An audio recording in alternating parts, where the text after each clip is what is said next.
শনিবার ইসরায়েলে ইরানের হামলার ঘটনায় মিশ্র প্রতিক্রিয়া জানাচ্ছে বিশ্ব শক্তিগুলো।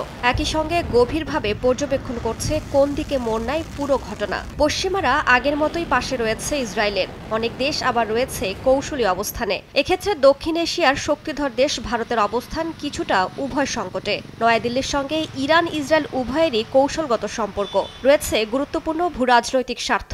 এরই মধ্যে ভারতীয় গণমাধ্যমে নয়াদিল্লিতে ইরান ইসরায়েল দ্বন্দ্বের প্রভাব নিয়ে চলছে হিসেব নিকেশ। এই মুহূর্তে ইরানের ইসলামিক বিপ্লবী বাহিনী IRGCর হাতে আটক ইসরায়েলি জাহাজে 17 জন ভারতীয় নাবিক রয়েছে। তাদের মুক্তির চেষ্টা করছে নয়াদিল্লি। এর বাইরেও তেহরান তেল আবিব উত্তেজনা ভারতের অর্থনীতি ও কূটনীতিতে প্রভাব ফেলবে বলে আশঙ্কা ভারতীয় বিশ্লেষকদের। বিকাশে কম খরচে ক্যাশ আউটের লিমিট বেড়ে 50,000, প্রিয় এজেন্টও 2টা।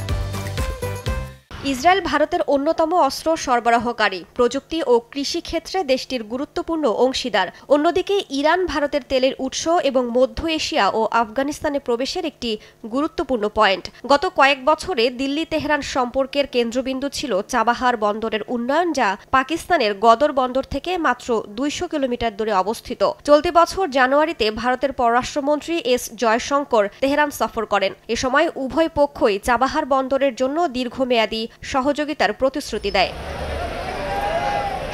ভারতীয় বিশ্লেষকরা মনে করছেন, অর্থনৈতিক ও কূটনৈতিক প্রভাবের বাইরে ইরান ইসরায়েল দ্বন্দ্ব মধ্যপ্রাচ্যে ভারতের বৃহত্তর কৌশলগত স্বার্থকে প্রভাবিত করবে। এই অঞ্চলে লাখ লাখ ভারতীয় প্রবাসীর বসবাস, যাদের রেমিটেন্স নয়াদিল্লির অর্থনীতিতে গুরুত্বপূর্ণ ভূমিকা রাখে। ভারতীয় গণমাধ্যমের তথ্য অনুযায়ী ইরানে প্রায় 10,000 ভারতীয় নাগরিক রয়েছে এবং ইসরায়েলে রয়েছে প্রায় 18,000 ভারতীয়।